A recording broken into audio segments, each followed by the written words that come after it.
Hola a todos, les saluda David Crosenti. Gracias por estar conmigo en este podcast. Gracias por todos los clics, gracias por todos los me gusta, gracias por los likes y gracias también a todos los que me siguen por las diferentes plataformas, TikTok, Facebook y también en YouTube. Muchas gracias por ser tan fieles y también por apoyar esta producción. Bien, en esta ocasión quisiera platicarles sobre un tema que se ha venido colando por tantos años aquí en Estados Unidos, especialmente en el mundo de la religión y la política, y es la pregunta que todo el mundo se hace, ¿no? Y basado precisamente en las afirmaciones de las personas que están involucradas con esta pregunta. La pregunta ¿es Donald Trump el enviado de Dios? ¿Es Donald Trump el enviado de Dios? ¿Es Donald Trump el enviado de Dios? Y esta es una pregunta que si se la hacemos a diferentes personas, obviamente vamos a obtener diferentes respuestas, ¿no? Pero ¿por qué Trump es considerado el enviado de Dios por algún sector evangélico, conservador, protestante? Bueno, los evangélicos blancos, especialmente conservadores en Estados Unidos, han interpretado la llegada de Trump al poder como un acto providencial, ¿no? Como un acto enviado del cielo de Dios, ¿no?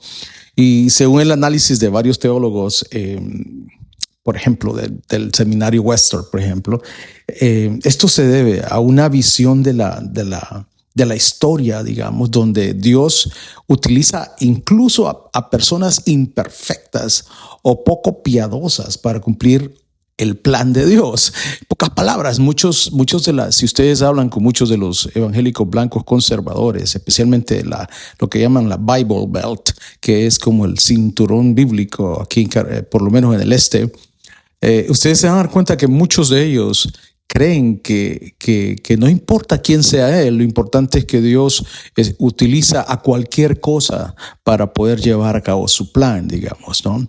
Y ahí utilizan muchos versículos de la Biblia y hablan de Moisés y que era tartamudo, y hablan de David que era violento, y hablan, etcétera, etcétera, de un montón de personas que fallaron a Dios, pero que fueron utilizadas por Dios. Y aunque este argumento parece un argumento bastante, digamos, razonable desde el punto de vista evangélico, desde otro punto de vista un poco más ético y un poco más moral, sabemos que Dios, si eso fuese así, realmente tenemos un problema con Dios, digamos, en el sentido de que una persona que es tan agresiva y que se muestra tanto como lo hace Trump para el mundo, Dios tendría que tener otro plan, un plan bien extraño e interesante para poder haber enviado a alguien así, ¿no? Ahora, el tema es que muchos de ellos comparan a Trump con personajes bíblicos, como por ejemplo el rey Ciro de Persia. Se menciona en Isaías 45, creo.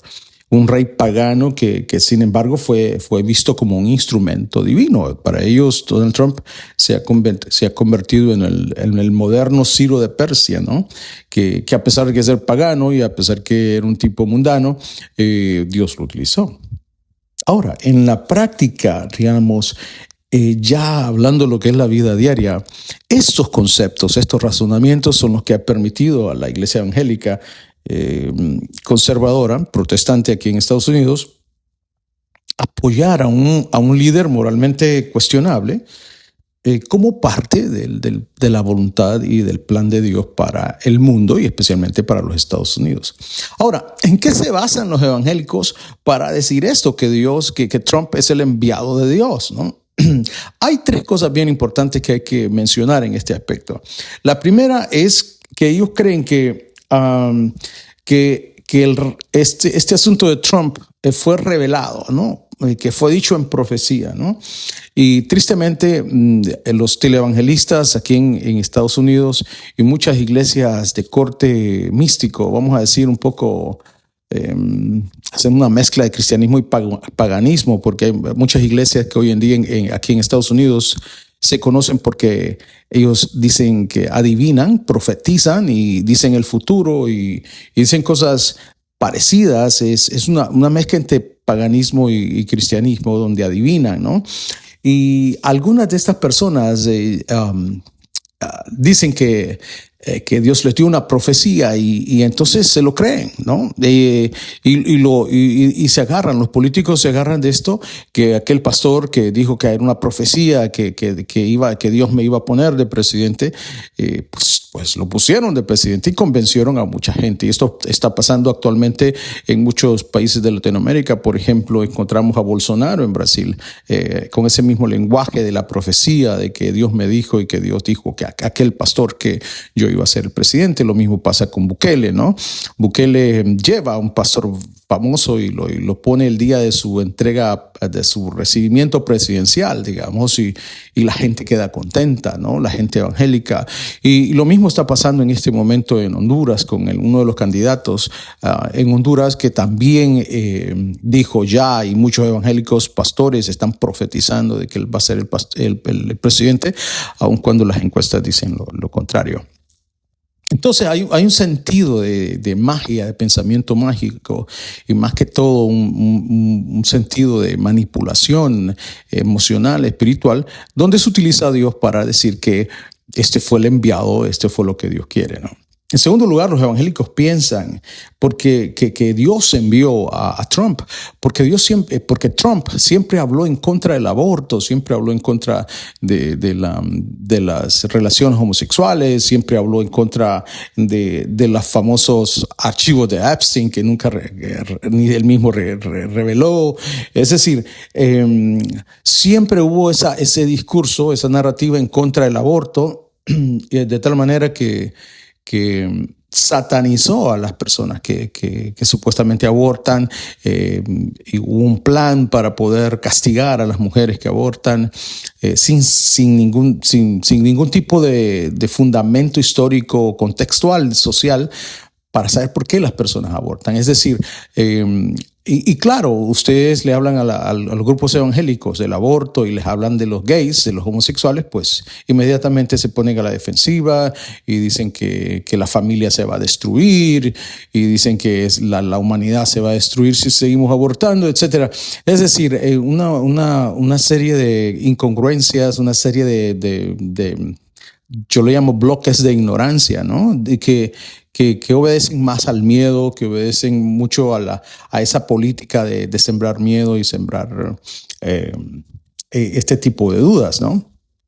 Y también recuérdense que el tema comunismo nunca se gasta aquí en Estados Unidos, digamos. Y en Latinoamérica, ustedes ponen la semilla, la palabra comunismo en algún lado, pues la gente empieza a asustarse, que le van a robar la casa, que le van a quitar las propiedades. Aun cuando son pobres, miserables, que no tienen nada, pues tienen miedo a que les vayan a quitar el cuarto que alquilan, digamos. Entonces, una cosa absurda.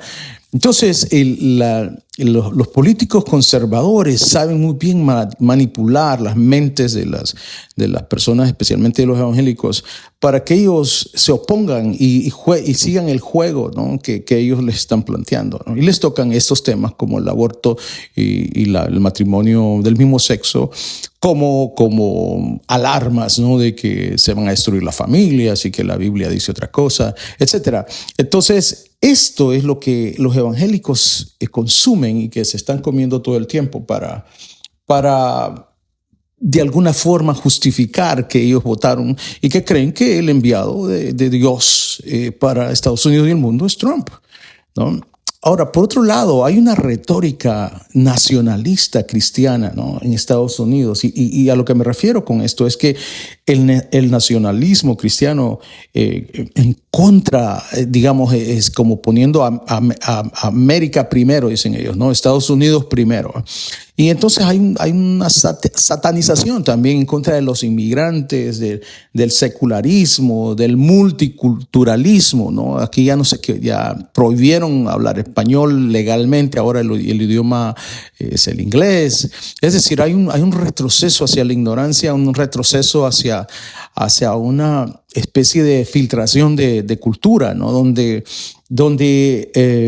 los inmigrantes y el secularismo, es decir, lo que no es cristiano, es castigado y es condenado, ¿no? Claro, resumiendo, es que los evangélicos no se fijaron tanto en el carácter personal de Trump. A ellos no les importa si Trump pagó $130,000 por una prostituta estando su mujer embarazada. No. A ellos no les importa todos los cargos que Donald Trump tuvo en la corte, no les importa nada. Lo que a ellos les importó realmente, sino que es lo que él políticamente les podía ofrecer. Y lo que les podía ofrecer a ellos, a los evangélicos, era precisamente ir en contra de lo que dicen, ir en contra de los inmigrantes ilegales que se cruzan la frontera, ir en contra de ese secularismo, ir en contra de todo lo que tiene que ver con el aborto, ¿no? Ahora, así es que Trump se gana la confianza de los evangélicos, ¿no? Él le saca una Biblia, Trump a una iglesia, él permite que oren por él, hace alianzas con los evangélicos. De hecho, hoy en día en la Casa Blanca hay una oficina de los evangélicos en la Casa Blanca, cosa que nunca ha pasado. Y es una vergüenza porque se supone que este tipo de influencia sobre la vida de un ser humano así, con tanto poder, deberían de cambiar el rumbo de algunas decisiones inmorales que existen, pero parece que no, que más bien eso es juego político de tener una oficina de los evangélicos. Y él les prometió eso, también les prometió irse de frente contra los gays, les prometió irse de frente contra las transgéneros. Les prometió irse de frente contra los que abortan. Y les prometió, digamos, el premio más grande para los evangélicos, que es apoyar a Israel, ¿no? Aun cuando en Israel detestan a los cristianos porque a Jesucristo lo toman como un charlatán. Bueno, Trump les ofreció a Israel, le cambió la embajada a Jerusalén, y los premia a los evangélicos, les dice, bueno, si ustedes lo que quieren es que yo apoye a Israel, pues los apoyo. Y bueno, ellos están felices porque los evangélicos piensan que el que ora por Israel y bendice a Israel también va a ser bendecido, ¿no? Ahora, esto es digamos, una política muy populista donde el político, que es un zorro, sabe cómo convencer y cómo conquistar a las masas, ¿no? Y bueno, tristemente los evangélicos siempre han sido una religión de gente, digamos, que estudia poco y que son gente muy sencilla y que no dudo de su fe, no dudo de sus buenas intenciones, de la bondad, de todas esas cosas buenas que la gente evangélica tiene. Sino más bien lo frágil que son para poder ser manipulados de alguna manera política y digamos ideológica, ¿no? Y quiero hacer un alto aquí. Yo quiero referirme al mundo evangélico no en palabras despectivas, ¿no? Porque me parece gente maravillosa, hay gente muy buena, hay gente muy linda dentro de estos círculos. Tristemente, círculos que son muy manipulables y muy manejables, ¿no? Y el tema de hoy es realmente porque ellos piensan que Trump es el enviado de Dios. Y obviamente es el enviado de Dios para ellos porque les cumple todos sus caprichos y les cumple también todas sus promesas. Ahora, ¿cómo se contradice todo esto? Porque en medio de que él les cumple, en medio de que los evangélicos piden, el tema es que en la vida real, Trump contradice totalmente todo lo que ellos le pidieron, digamos, y ellos lo siguen apoyando. Por ejemplo, lo que solamente con el tema de Israel y Gaza, digamos, la cantidad de muertos que hay ahí, de niños muertos, la destrucción sobre Gaza, el mundo evangélico la justifica, ¿no? Y dice que Israel merece defenderse aun cuando Israel ha sido el que ha estado atacando constantemente a los palestinos. No vemos en ningún momento en la vida de Trump un hombre humilde, ¿no? Es lo que menos tiene y lo que menos refleja de Jesucristo, ¿no? Su gobierno es un gobierno de mucha mentira, ¿no? Y Jesús siempre abogó por la verdad, digamos, ¿no? Jesucristo siempre abogó por servir a otros.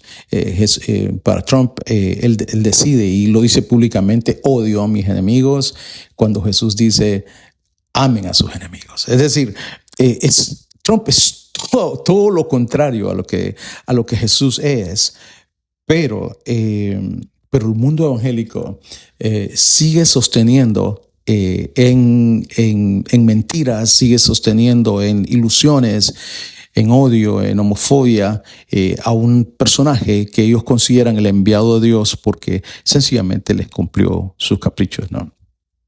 Ahora, ¿qué podemos concluir de esta situación, no? Si lo vemos críticamente, se puede que realmente Dios de alguna forma permitió a Trump ocupar ese lugar. Realmente en eso sí estoy de acuerdo, ¿no? Con los evangélicos. Yo sí estoy de acuerdo que Dios envió a Trump. Y aunque suene extraño lo que estoy diciendo, realmente me parece que lo envió para mostrarnos cosas, ¿no?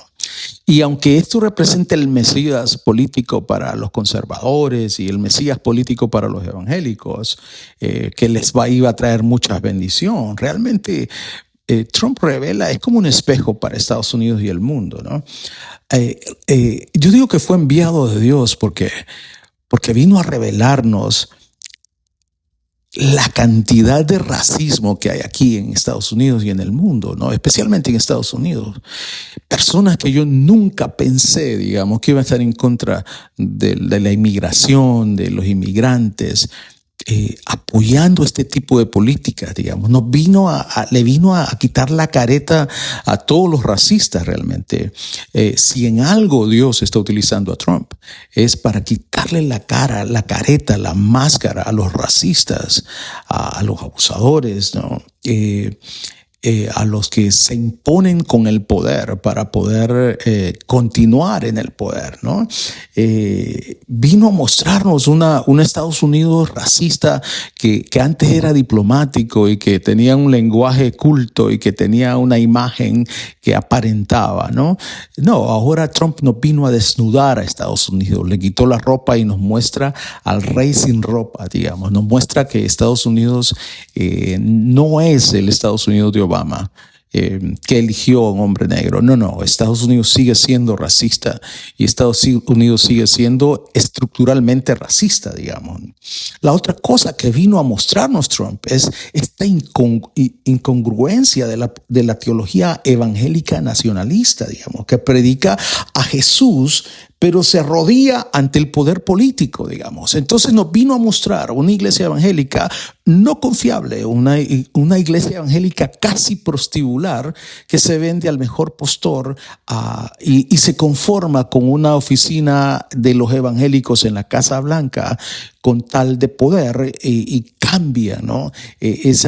Los valores, cambian el mensaje de Jesucristo para poder tener poder. Y esto es muy saduceico, digamos, es mucho de los saduceos que hacían lo mismo en los tiempos de Cristo. Ellos estaban afiliados con el imperio porque te recibían muchos beneficios del imperio. Igual esta iglesia evangélica es muy saducea, no es farisea en algunos casos, pero es muy saducea y está liada con el poder, y no importa cuánto oprima o abuse el poder a la gente menos privilegiada, a los vulnerables, la iglesia evangélica lo deja pasar porque ellos reciben una cuota de poder adicional. Entonces, la iglesia evangélica de hoy es una iglesia saducea, ¿no? Y en ese aspecto podemos decir que nos muestra, Trump como enviado de Dios, nos muestra que la iglesia evangélica ya se volvió poco confiable y que son muy pocos los pastores, los líderes evangélicos que realmente se ponen de pie en sus púlpitos y rechazan eso. Dicen, no me asocien con eso porque yo sí conozco a Cristo, ¿no?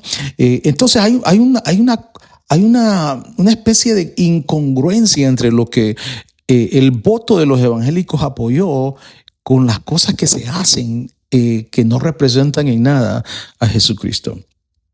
En otras palabras, Trump puede entenderse como un enviado de Dios, pero más bien como un instrumento revelador, ¿no?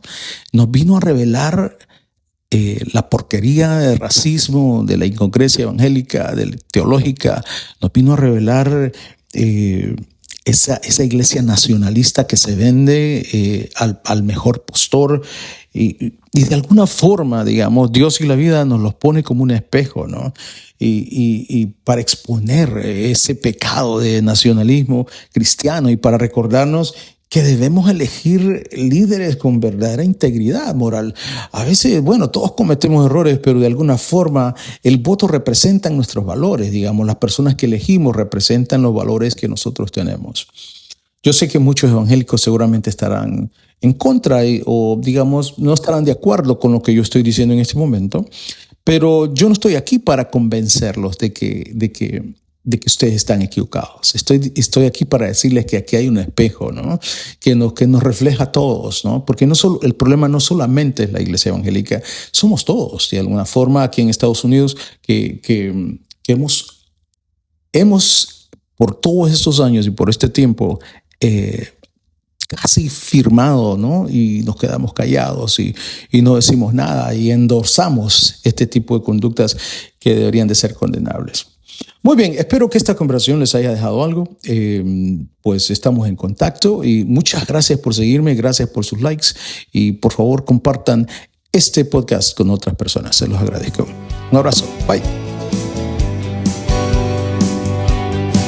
Me verás volar por la ciudad de la furia.